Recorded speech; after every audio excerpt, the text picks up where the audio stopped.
When people think about the greatest science fiction movies of the 1980s, Dune 1984 almost always stands out for one reason: its unbelievably strange and unforgettable visuals.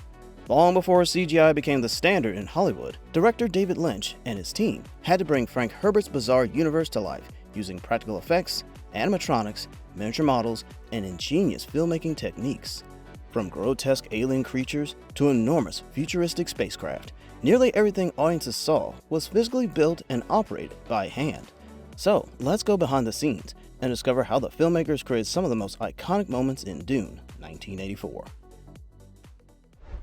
Let's begin with one of the film's strangest and most unforgettable creations, the third stage Guild Navigator, the enormous mutated creature floating inside a giant tank during the Emperor's meeting. Even today, it's one of the most bizarre practical effects ever put on screen.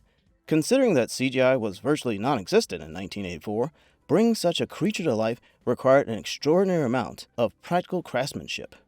The task fell to legendary creature designer Carlo Rambaldi, whose previous work on Alien and E.T. the Extraterrestrial had already earned him a reputation as one of Hollywood's greatest special effects artists. The design process began with David Lynch's own concept sketches, where he experimented with the creature's oversized head, tiny V-shaped nose, and grotesquely deformed anatomy.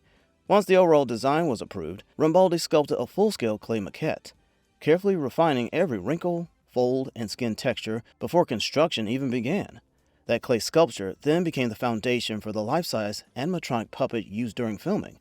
The creature's skin was made from specially formulated latex and foam rubber, giving it the soft, translucent appearance of the living tissue suspended in liquid. Every vein, discoloration, and organic spot was hand-sculpted and painted to make the Navigator appear centuries old and biologically transformed.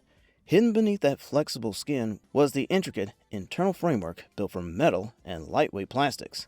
Hydraulic systems, steel cables, and numerous servo motors controlled the creature's facial movements, pulsating brain tissue, mouth, and strange limbs. These mechanical systems allowed the Navigator to move with slow, unsettling motions that made it feel genuinely alive. Filming the famous tank sequence presented another enormous challenge. The production built a massive transparent tank on set, resembling an oversized aquarium, which was filled with thick, orange-colored atmospheric effects to represent the spice gas surrounding the Navigator. When the Emperor's attendants rolled the tank into the throne room, the audience saw only the finished illusion, but behind the scenes, it took an entire team to make it work. Hidden beneath and behind the tank were between 5 and 10 experienced puppeteers. Working together through mechanical levers, hydraulic controls, and remote operated mechanisms, they synchronized every movement of the creature in real time. It's remarkable to think that decades before digital creatures became common, filmmakers were able to create something this strange and believable using nothing more than mechanical engineering, practical effects, and an extraordinary amount of imagination. Another visually stunning moment arrives when the enormous Spacing Guild lighter descends onto the Emperor's home world of Khitan.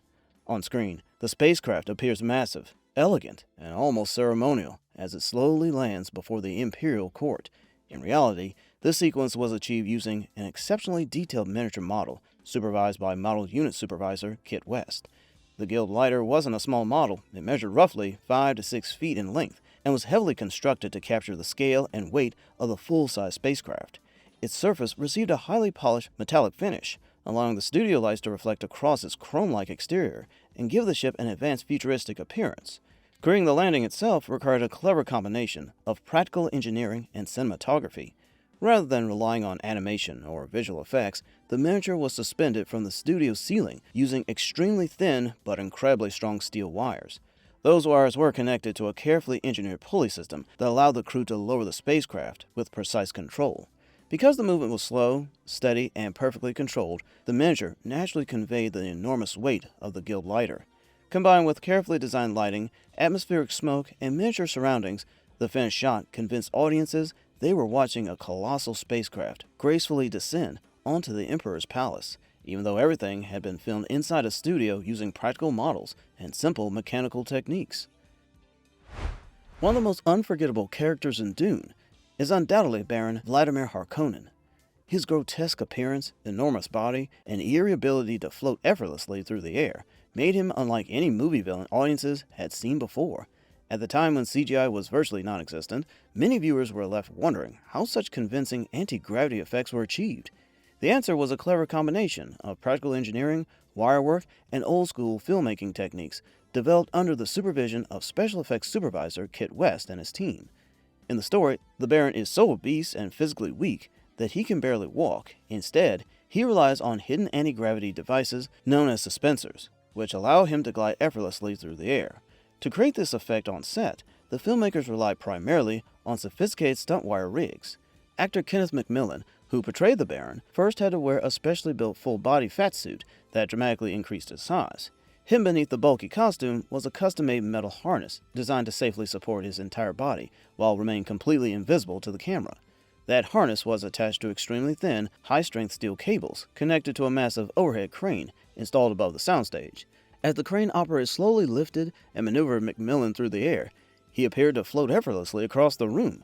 By carefully controlling the speed and direction of every movement, the crew created the illusion that the Baron was gliding under the power of his fictional anti-gravity suspensors.